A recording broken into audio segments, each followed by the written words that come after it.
Hello dear students, in today's video we are going to discuss level 1 question 113 to 133. Let's start by question 113. 113 में क्या पूछा गया, विच of the following is the strongest acid. तो यहाँ पर सभी में जो COOH है वो डायरेक्टली बेंजीन रिंग से जुड़ा हुआ है। तो अपने पास जब भी बेंजीन रिंग से आप क्या निकालेंगे, इस H+ को रिमूव कर देंगे तो हमारे पास क्या बन जाएगा, ये C double bond O- anion बनेगा। इस एनायन की स्टेबिलिटी जितनी ज़्यादा होगी उतना ही ज़्यादा एसिडिक कंपाउंड होगा। अब हमारे पास जो क्लोरीन है वो -I इफेक्ट शो करता है, तो जितना ज़्यादा -I ग्रुप यहाँ पर जुड़े होंगे उतनी ही ज़्यादा स्टेबल एनायन होगा। तो सबसे ज़्यादा स्टेबल एनायन किस केस में होगा, यहाँ पर होगा मोस्ट स्टेबल। तो सबसे ज़्यादा एसिडिक भी कंपाउंड यही हो जाएगा, मोस्ट एसिडिक, क्योंकि यहाँ पर कितने 5Cl ग्रुप जुड़े हुए हैं जिनका इंडक्टिव इफेक्ट से ये एनायन ज़्यादा स्टेबल होगा। तो ऑप्शन डी करेक्ट आंसर होगा यहाँ पर। नेक्स्ट है 114, विच of the following compound is most reactive towards NaHCO3, sodium bicarbonate के साथ। तो यहाँ पर कार्बोक्सिलिक एसिड भी पॉजिटिव रिएक्शन दे देगा, फिनॉल रिएक्शन नहीं देगा, यहाँ पर ये भी नहीं देगा, बट सल्फोनिक एसिड ये भी दे देगा। दोनों में से देखें अपन, कार्बोक्सिलिक एसिड और सल्फोनिक एसिड में से तो ज़्यादा एसिडिक कौन है, सल्फोनिक एसिड ज़्यादा एसिडिक होता है। क्यों, क्योंकि इससे जब आप H+ रिमूव करेंगे तो हमारे पास एनायन यहाँ पे बनेगा, एनायन से 3 इक्वल रेजोनेटिंग स्ट्रक्चर्स का फॉर्मेशन होता है। यहाँ पर इस एनायन में कितने बनेंगे, 3 इक्वल RS बनेंगे। बट यहाँ पर यदि अपन देखें कार्बोक्सिलिक एसिड में, तो कार्बोक्सिलिक एसिड से जो एनायन बन रहा है उसमें केवल 2 इक्वल रेजोनेटिंग स्ट्रक्चर मिलेंगे। तो सबसे ज़्यादा एसिडिक कौन सा होगा, सल्फोनिक एसिड। तो यही सबसे फास्टेस्ट रिएक्शन शो करेगा विद NaHCO3। तो ऑप्शन डी करेक्ट आंसर हो जाएगा। नेक्स्ट है 115, यहाँ पर हमारे पास देखिए कार्बोक्सिलिक एसिड है और कीटोन है, एक्सेस में MeMgBr के साथ रिएक्शन हो रही है। तो सबसे पहले 1 मोल जो CH3MgBr है वो कौन सी रिएक्शन देगा, यहाँ पर एसिड बेस रिएक्शन, यानी CH3- इस एसिडिक H को ले जाएगा और हमारे पास कैसा कंपाउंड बन जाएगा, यहाँ पर कुछ इस तरह का कंपाउंड बन जाएगा। कीटोन तो यहाँ पर है ही, ठीक है, और यहाँ पर ये C डबल बॉन्ड O- में कन्वर्ट हो जाएगा। इसके बाद आप CH3MgBr एक और मोल ले लेंगे। CH3MgBr में हमारे पास ये जो CH3- किस पे अटैक करेगा, इस कार्बन पे अटैक करेगा और ये पाई बॉन्ड ब्रेक हो जाएगा। तो हमारे पास कंपाउंड ये कुछ इस तरह से बन जाएगा, यहाँ पर COO-, यहाँ पर CH3 और यहाँ पर O-। ठीक है, इसके बाद आप हाइड्रोलिसिस कर दीजिए। हाइड्रोलिसिस कर देंगे तो हमारे पास फाइनल प्रोडक्ट क्या बन जाएगा, ये फाइनल प्रोडक्ट हमें इस तरह से बन जाएगा, CH3OH और यहाँ पर देखें तो COOH। ठीक है, जो कि कौन से ऑप्शन में दिया हुआ है, ये अपने को ऑप्शन बी में दिया हुआ है, तो करेक्ट आंसर बी हो जाएगा। ठीक है, नेक्स्ट है 116, which of the following compounds loses carbon dioxide upon heating to 100 degree centigrade. तो हमारे पास beta keto acid on heating अपने पास क्या करते हैं, CO2 गैस रिमूव कर देते हैं। किस तरह से रिएक्शन होती है, मैकेनिज्म पेरिसाइक्लिक मैकेनिज्म होती है। यहाँ पर ये देखिए COOH के अल्फा और बीटा पे क्या है, C double bond O keto acid है। इसका अपन पेरिसाइक्लिक रिएक्शन में अरेंजमेंट इस तरह से करेंगे और अपने को इनोल फॉर्म मिल जाएगा, जिसका टोटोमेरिज्म करके फिनोल कीटो फॉर्म बन जाएगा। ठीक है, तो अपने को यही चेक करना है कि बीटा पोजीशन पे अनसैचुरेशन कहाँ पर है, यानी बीटा कीटो एसिड यहाँ पे दिया हुआ है, यहाँ पर देखें तो कोई नहीं है, यहाँ पर भी COOH ही दिया हुआ है, और यहाँ पर देखें तो ये अल्फा बीटा गामा पोजीशन पर COOH है, तो इसमें भी नहीं होगा। केवल हीटिंग करने पे CO2 गैस यहीं पे रिमूव होगी, और वो CO2 गैस कहाँ से रिमूव होती है, कार्बोक्सिलिक एसिड से। तो डीकार्बोक्सिलेशन के बाद में हमारे पास यहाँ पे प्रोडक्ट क्या बन जाएगा, यहाँ पर प्रोडक्ट कुछ इस तरह का बन जाएगा। तो यहाँ पर ऑप्शन ए करेक्ट आंसर होगा। नेक्स्ट हमारे पास which of the following compound loses carbon dioxide upon heating to 100 degree centigrade. तो यहाँ पर भी सेम अपने को बीटा कीटो एसिड ही देखना है, जैसे प्रीवियसली क्वेश्चन में अपन ने ये मैकेनिज्म देखी थी। तो यहाँ पर हमारे पास देखिए COOH ग्रुप जुड़ा हुआ है, अल्फा और बीटा पोजीशन पे अनसेचुरेशन है। तो सिमिलरली जैसा यहाँ पर मैकेनिज्म में किया हुआ है, वैसे ये हीटिंग करने पे क्या करेगा, कार्बन डाइऑक्साइड गैस रिलीज कर देगा। CO2 गैस अपने पास कहाँ से निकलेगी, यहाँ से निकल जाएगी। ठीक है, इस CO2 गैस के निकलने के बाद हमारे पास यहाँ पर प्रोडक्ट कैसा बन जाएगा, ये प्रोडक्ट कुछ इस तरह से बन जाएगा, C double bond O।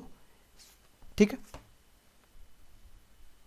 Next question है 118, यहाँ पर भी हीटिंग कर रहे हैं तो अल्फा और बीटा पे अनसेचुरेशन देखते हैं। तो यहाँ पर अल्फा बीटा पे अनसेचुरेशन है, इसके देखें तो अल्फा और बीटा पे अनसेचुरेशन है, तो ये दोनों ही हमारे पास क्या हो जाएंगे, कार्बन डाइऑक्साइड गैस रिलीज कर लेंगे।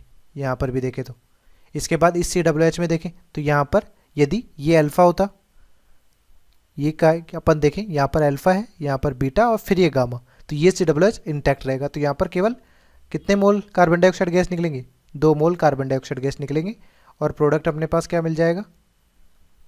हमारे पास प्रोडक्ट ये कुछ इस तरह से मिल जाएगा, C डबल बॉन्ड O हमारे पास और ये C डबल बॉन्ड OH। ये C डबल बॉन्ड OH अपने पास वैसा क्यों है? क्योंकि इसके बेटा पोजीशन पे कीटो ग्रुप प्रेजेंट नहीं है।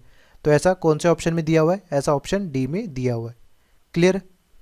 नेक्स्ट है 119, यहाँ पर भी अपने पास सेम पैटर्न होगा। अल्फा बीटा पे अनसेचुरेशन है, हीटिंग करने पे कार्बन डाइऑक्साइड गैस रिलीज हो जाएगी।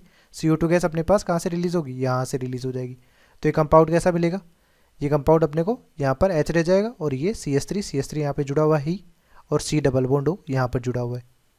इसके साथ ही आप नंबरिंग करें तो कैसे होगी? 1 2 3 और यहाँ पर 4। तो इसका नेम क्या हो जाएगा? इसका नेम हो जाएगा 3 मिथाइल ब्यूटेन 2 ऑन। तो 3 मिथाइल ब्यूटेन 2 ऑन ये हमारा करेक्ट आंसर हो जाएगा, ऑप्शन ए। ठीक है, नेक्स्ट हमारे पास देखें यहाँ पर 120 क्वेश्चन में इस कार्बन पे 2 COOH ग्रुप जुड़े हुए हैं। तो ये हो जाएगा gem dicarboxylic acid. Heating करने पे भी यहाँ पे क्या होगा? कार्बन डाइऑक्साइड गैस रिलीज हो जाएगी। वो कार्बन डाइऑक्साइड गैस कहाँ से रिलीज होगी? यहीं से। इसकी मैकेनिज्म देखें तो पेरिसाइक्लिक मैकेनिज्म होती है, जैसे बीटा कीटो एसिड में होता है। यहाँ पर इस कार्बन से दोनों COOH ग्रुप जुड़े हुए हैं और अपन ने पेरिसाइक्लिक रिएक्शन कराई तो इनोल फॉर्म बनेगा। इनोल फॉर्म को अपन ने वापस कीटो फॉर्म में कन्वर्ट कर रहे हैं जब अपने पास, तो CH3COOH बन रहा है। सिमिलरली यहाँ पर होगा और हमारे पास प्रोडक्ट क्या बन जाएगा? यहाँ पर ये प्रोडक्ट कुछ इस तरह से बन जाएगा, CH2COOH। ठीक है, तो ये हमारा कंपाउंड क्या है? ये हमारा है 1 2 2 पे साइक्लोहेक्साइल ग्रुप है, 2 साइक्लोहेक्साइल इथेनोइक एसिड, या कॉमन नेम यूज करें तो साइक्लोहेक्सिल एसिटिक एसिड। तो ऑप्शन डी हमारा करेक्ट आंसर हो जाएगा। नेक्स्ट क्वेश्चन है 121, कंसिडर द गिवन रिएक्शन। हमारे पास यहाँ पर RC double bond O minus Ag+ की Br2 के साथ में रिएक्शन करा रहे हैं, तो RBr का फॉर्मेशन हो रहा है। Which one of the following acids will give maximum yield of RBr in the above reaction. तो हमारे पास ये कौन सी रिएक्शन हो रही है? ये हो रही है हुन्स-डिकर रिएक्शन। हुन्स-डिकर रिएक्शन का क्या होगा मैकेनिज्म? यहाँ पर दिया हुआ है। तो यहाँ पर क्या हो रहा है? सबसे पहले ये RC double bond O minus है जो Br2 पे अटैक करेगा। Br2 यहाँ पर एज ए इलेक्ट्रोफाइल की तरह एक्ट कर रहा है। ये O माइनस इस Br पे अटैक करेगा और RC double bond O Br बन जाएगा। काफ़ी वीक बॉन्ड होगा तो ब्रेक हो जाएगा और फ्री रेडिकल का फॉर्मेशन होगा। इससे CO2 रिमूव करेंगे तो R डॉट बन जाएगा और फिर R डॉट और Br डॉट में कम्बिनेशन रिएक्शन करके RBr का फॉर्मेशन होगा। अब यहाँ पर जहाँ पर कम्बिनेशन फेवरेबल होगा वहाँ पर प्रोडक्ट का फॉर्मेशन होगा। तो यहाँ पर जो रेट होती है कम्बिनेशन की वो किस केस में होगी? प्राइमरी फ्री रेडिकल की सबसे ज़्यादा, फिर सेकेंडरी फ्री रेडिकल, फिर tertiary free radical. Tertiary free radical में कम्बिनेशन रिएक्शन लेस फेवरेबल होती है। तो यहाँ पर अपन देंगे COOH को हटा के अपन को फ्री रेडिकल लगा देना है सभी पे। तो सबसे हाईएस्ट यील्ड कहाँ पे मिलेगी? जहाँ पर प्राइमरी फ्री रेडिकल बने, जो कि अपने को ऑप्शन बी में मिल रहा है। तो करेक्ट आंसर अपना बी हो जाएगा। ठीक है, नेक्स्ट है 122, which one of the following acids will not form acid chloride. Acid chloride क्या होता है? जनरल फॉर्मूला अपने पास RC double bond O Cl, ये एसिड क्लोराइड होता है। इस एसिड क्लोराइड की फॉर्मेशन कर रहे हैं तो कोई भी कार्बोक्सिलिक एसिड अपन यदि लें RC double bond O OH, जिसको थायोनिल क्लोराइड के साथ में अपन रिएक्शन करेंगे तो ये किस में कन्वर्ट हो जाएगा? RC double bond O Cl SO2 plus HCl और SO2 दोनों गैसियस फॉर्म में होते हैं, रिलीज आउट हो जाते, गैस एस्केप आउट हो जाएगी। बट यहाँ पर केवल फॉर्मिक एसिड ऐसा कंपाउंड है जिसकी SOCl2 के साथ में आप रिएक्शन कराएंगे तो क्या बनाएगा? HC double bond O Cl, formal chloride का फॉर्मेशन करेगा, जो कि अपने पास एसिड क्लोराइड की कैटेगरी में नहीं है। एसिड क्लोराइड के लिए यहाँ पर एल्काइल ग्रुप में कम से कम एक कार्बन होना जरूरी है। ठीक है, तो हमारा आंसर क्या होगा? ऑप्शन डी करेक्ट आंसर हो जाएगा। नेक्स्ट है 123, कंसिडर द फॉलोइंग रिएक्शन। यहाँ पर हमारे पास एसिड दिया गया, अल्कोहल के साथ रिएक्शन करा रहे हैं एसिडिक मीडियम में और एस्टर का फॉर्मेशन हो रहा है। तो कौन सी रिएक्शन है ये? एस्ट्रिफिकेशन रिएक्शन है। इसमें क्या होता है? यहाँ पर जो अल्कोहल है वो एज ए न्यूक्लियोफाइल एक्ट करता है और हमारे पास क्या हो जाएगा? इस कार्बन पे अटैक करेगा, इस कार्बन पे अटैक करेगा और ये पाई बॉन्ड ऊपर चला जाएगा। जब ये रिवर्स बैक आएगा तब अपने पास OH लीव कर जाएगा और हमारे पास OCH3 ग्रुप जुड़ जाएगा और एस्टर का फॉर्मेशन होगा। तो कौन सी रिएक्शन हो रही है? Nucleophilic substitution reaction. ठीक है, कि यहाँ पर एक न्यूक्लियोफाइल आ रहा है और एक न्यूक्लियोफाइल लीव कर जा रहा है, तो सब्सटीट्यूशन होगा और न्यूक्लियोफिलिक हो रहा है। ठीक है, तो हमारे पास आंसर ए हो जाएगा। नेक्स्ट है 124। 124 में देखिए यहाँ पर कार्बोक्सिलिक एसिड है। इस कार्बोक्सिलिक एसिड की हाइड्राजोइक एसिड के साथ में रिएक्शन करा रहे हैं in presence of concentrate H2SO4। तो यहाँ पर क्या बन रहा है? प्राइमरी एमाइन बन रहा है। ये कौन सी रिएक्शन होती है? ये हमारे पास होती है स्मिट रिएक्शन। स्मिट रिएक्शन की जो मैकेनिज्म होगी वो अपन यहाँ पर देख लेते हैं। देखिए कार्बोक्सिलिक एसिड है, H+ H2SO4 से मिला है, तो सबसे पहले अपने पास ये ऑक्सीजन का जो लोन पेयर है ये H+ ले लेगा और OH+ बन जाएगा। फिर हाइड्राजोइक एसिड HN3 में अपने पास अटैक होगा, तो ये नेगेटिव चार्ज इधर जा रहा है और किस नाइट्रोजन पे जाएगा चार्ज? इस नेगेटिव पे, और ये अटैक कहाँ करेगा? इस कार्बन पर, और पाई बॉन्ड इधर निकल जाएगा। तो ये कंपाउंड किस तरह से बन जाएगा? ये कंपाउंड कुछ इस तरह से बन जाएगा RC, यहाँ पर देखें तो OH, इस कार्बन पर OH, और यहाँ पर अपन देख रहे हैं NH। यहाँ पर नाइट्रोजन पे कोई पॉजिटिव चार्ज नहीं होगा क्योंकि नेगेटिव चार्ज ऑलरेडी यहाँ पर आ रहा था। इसके साथ N triple bond N, nitrogen पे क्या हो जाएगा? पॉजिटिव हो जाएगा। ठीक है, इसी के साथ अपन देखें तो यहाँ पे कार्बन पे 2 OH है, हाईली अनस्टेबल स्टेट है, तो वाटर का फॉर्मेशन हो जाएगा। जब यहाँ से आप H2O रिमूव करेंगे तो हमारे पास कंपाउंड क्या बनेगा? RC डबल बॉन्ड O, इसी के साथ NH, और यहाँ पर N ट्रिपल बॉन्ड N, ये इस तरह से बन जाएगा। अब अपन क्या कर रहे हैं? यहाँ पर ये नाइट्रोजन का जो लोन पेयर है इसे बैक कर रहे हैं क्योंकि N2 लीव कराना है अपने को। तो ये जब बैक करके फॉर्म करेगा बॉन्ड का, तो ये एल्काइल ग्रुप माइग्रेट होगा। ये एल्काइल ग्रुप कहाँ पे अटैच होगा? इस नाइट्रोजन पे अटैच होगा और N2 लीव कर जाएगा। तो यहाँ पर N2 लीव कर गया तो हमारे पास कंपाउंड क्या बन जाएगा? RNH पे पॉजिटिव हो जाएगा, double bond C double bond O। ठीक है, इस नाइट्रोजन में पॉजिटिव चार्ज को हटाना है तो हमारे पास ये H+ लेके छोड़ जाएगा और हमारे पास क्या बन जाएगा? एल्काइल आइसोसाइनाइड का फॉर्मेशन हो जाएगा, जिसका फर्दर जब आप हाइड्रोलिसिस करेंगे तो किस में कन्वर्ट हो जाता है? ये हमारे पास RNH2 प्लस CO2 में कन्वर्ट हो जाएगा। तो यहाँ पे क्या हो रहा है? यहाँ पर कार्बोक्सिलिक एसिड हाइड्राजोइक एसिड की प्रेजेंस में किस में कन्वर्ट हो रहा है? प्राइमरी एमाइन में, जो कि यहाँ पर अपने पास अबोव रिएक्शन में भी हो रहा है। तो ये कौन सी रिएक्शन हो जाएगी? इसमें स्मिट रिएक्शन हो जाएगी। ठीक है, नेक्स्ट है 125। Which one of the following compounds gives HVZ reaction? HVZ reaction में हमारे पास क्या होता है कि हमारे पास कार्बोक्सिलिक एसिड और उसके अल्फा पोजीशन पर यदि अल्फा हाइड्रोजन प्रेजेंट है तो रेड फास्फोरस प्लस ब्रोमीन की प्रेजेंस में अल्फा हेलोजिनेशन हो जाता है। तो अपन देखें सबसे पहले बेंजोइक एसिड। बेंजोइक एसिड का फॉर्मूला क्या होता है? PHC double bond OH, alpha H यहाँ पर नहीं है। फॉर्मिक एसिड में देखें तो ये HCOOH यहाँ पर भी नहीं है।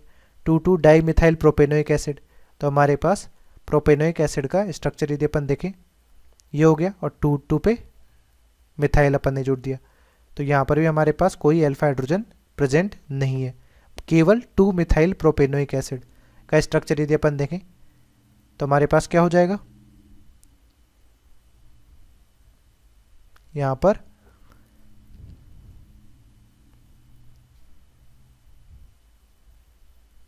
COOH लग गया और यहाँ पर एक मिथाइल ग्रुप जुड़ा हुआ है, तो इसके हाइड्रोजन यहाँ पर प्रेजेंट है। ठीक है, इसका आप यदि रेड फास्फोरस प्लस Br2 के साथ में रिएक्शन कराएंगे तो हमारे पास क्या बन जाएगा? CH3C, यहाँ पर Br CH3 COOH, alpha halogenation easily हो जाएगा। तो HVZ रिएक्शन केवल ऑप्शन डी देगा। नेक्स्ट है विच of the following compounds gives alpha halogenation? Alpha halogenation किस में होता है? HVZ रिएक्शन में। HVZ रिएक्शन के लिए अल्फा हाइड्रोजन होना जरूरी है, तो यहाँ पर देखिए तो अल्फा हाइड्रोजन प्रेजेंट है, यहाँ पर भी देखें तो हमारे पास अल्फा हाइड्रोजन प्रेजेंट है। ठीक है, HVZ रिएक्शन अपने पास कार्बोक्सिलिक एसिड के लिए, जबकि यहाँ पे फंक्शनल ग्रुप ये एस्टर दिया गया, कार्बोक्सिलिक एसिड नहीं है, तो अपने पास alpha halogenation according to HVZ reaction केवल किस में होगा? ऑप्शन ए में। बी और सी हमारे पास क्या है? एस्टर है। ठीक है, नेक्स्ट है 127। विच of the following statement is correct for this compound? अपने पास पूछ रहा है it will give nucleophilic substitution due to bromo group. सही बात है, दे देगा कि यदि SN2 रिएक्शन करा दे अपन OH- के साथ तो ये क्या करेगा? इस पर अटैक कर जाएगा और Br लीव कर जाएगा और हमारे पास कंपाउंड क्या बन जाएगा, ये कंपाउंड इस तरह से बन जाएगा। तो ये ट्रू स्टेटमेंट है। It will give nucleophilic addition followed by elimination due to COOH group. तो न्यूक्लियोफिलिक एडिशन भी करना है और उसके बाद में एलिमिनेशन भी करना है। तो ऐसी कौन सी मैकेनिज्म होती है अपने पास, तो हमारे पास COOH ग्रुप्स की वजह से क्या होता है, SN2TH रिएक्शन होती है एसिड डेरिवेटिव्स में। सिमिलर उसमें क्या होगा, पहले न्यूक्लियोफिलिक एडिशन होगा फिर एलिमिनेशन होगा। जैसे कि यहाँ पर अपन देखें कि RC डबल बॉन्ड OH है, ये न्यूक्लियोफाइल ऐड होता है इस तरह से। तो हमारे पास क्या हो गया, RCO माइनस न्यूक्लियोफाइल OH, फिर एलिमिनेशन हो जाएगा OH का, RC डबल बॉन्ड NU। ठीक है, तो ये भी ट्रू स्टेटमेंट है। फिर देखते हैं gives elimination reaction due to bromo group. ये भी ठीक बात है कि हमारे पास यहाँ पर यदि एल्कोहलिक KOH यदि अपन यूज़ कर लें तो क्या बन सकता है, C double bond C double OH, elimination reaction भी दे देगा। तो ऑप्शन डी हमारे पास करेक्ट आंसर हो जाएगा। क्लियर। नेक्स्ट है 128 में देखिए यहाँ पे PCl5 दिया गया जो किसको कन्वर्ट कर देगा, कार्बोक्सिलिक एसिड को किस में, COCl में कन्वर्ट कर देगा। तो हमारे पास कंपाउंड क्या मिल जाएगा, पीएच पे OH लगा हुआ है और यहाँ पे C डबल बॉन्ड OH किस में कन्वर्ट हो जाएगा, COCl में। ऐसा कौन से ऑप्शन में दिया हुआ है, ऑप्शन बी हमारा करेक्ट आंसर हो जाएगा। ठीक है। नेक्स्ट है 129 सोडियम बाइकार्बोनेट। सोडियम बाइकार्बोनेट हमारे पास क्या होता है, NaHCO3, जिसकी सैलिसिलिक एसिड के साथ में आपने रिएक्शन कराई। सैलिसिलिक एसिड हमारे पास क्या होता है, OH C डबल OH। अब अपने पास फिनॉल जो होता है वो तो अपने पास NaHCO3 से रिएक्शन करेगा नहीं, बट कार्बोक्सिलिक एसिड अपने पास रिएक्ट कर जाएगा। तो यहाँ से एसिडिक H अपन ले जाए तो हमारे पास क्या बन जाएगा, हमारे पास कंपाउंड ये इस तरह से बन जाएगा, OH C double bond O minus और यहाँ पर H2CO3। तो हमारे पास कौन सा ऑप्शन करेक्ट होगा, ऑप्शन बी हमारे पास करेक्ट आंसर हो जाएगा।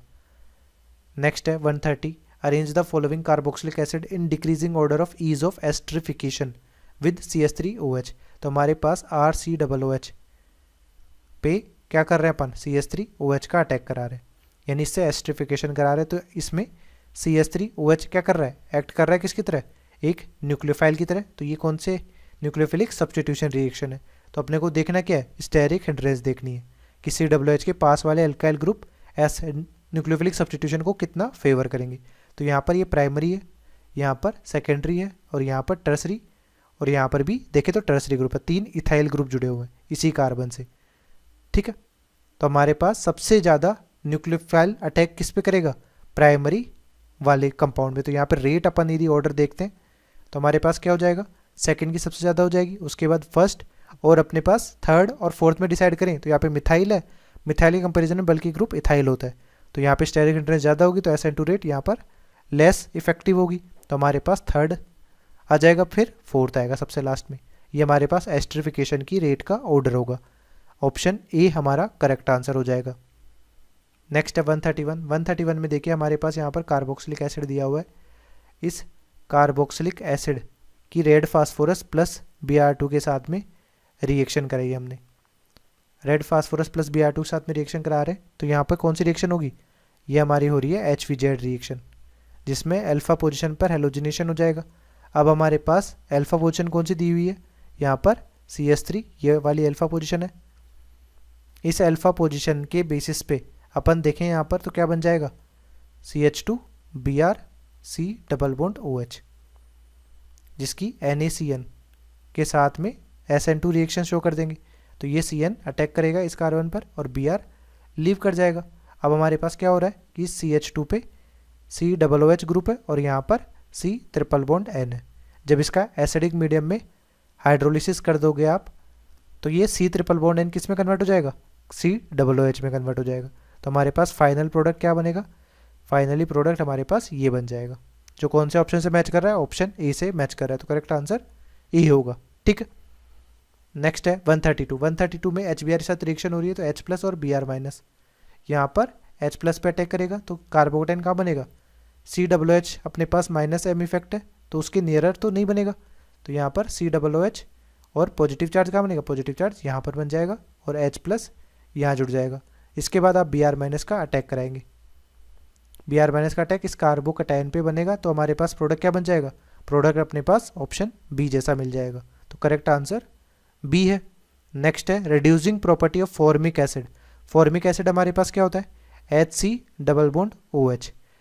फॉर्मिक एसिड में हमारे पास इस एल्डिहाइडिक लिंकेज की वजह से इसमें एल्डिहाइडिक प्रॉपर्टीज आती हैं, जिससे ये इजीली रिड्यूस हो जाता है।